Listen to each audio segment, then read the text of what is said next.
How do I explain a career change? Welcome back to Quick Talk with Kizzy.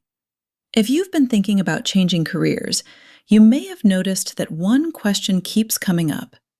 How do I explain this? To employers, to other people, and sometimes to yourself. There's often a quiet pressure to make the explanation sound perfect, to have a clear, confident story that makes complete sense from the outside. But most career changes don't start that way. They start with uncertainty, with questions, with a feeling that something needs to shift, even if you don't have all the answers yet. So instead of trying to build a perfect explanation, it can help to focus on something simpler: clarity.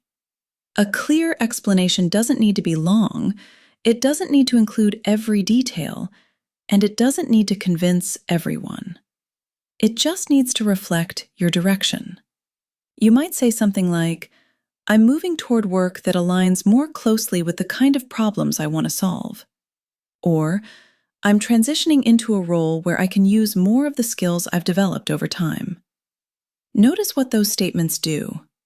They don't apologize, they don't over-explain, and they don't center the past. They focus on where you're going. Another concern people have is, what if others don't understand my decision? And the truth is, some people won't.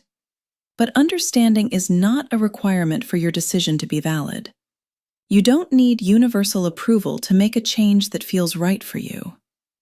The more important part is how you understand it. When your own reasoning feels steady, your explanation becomes simpler. Not perfect, not polished, just honest. And that honesty tends to come across more clearly than something that feels rehearsed. You don't need to have everything figured out before you begin. You just need enough clarity to take the next step. This is Quick Talk with Kizzy, and this completes the Career Change and Starting Over series. Whenever you're ready, you can return to any episode that feels useful in the moment.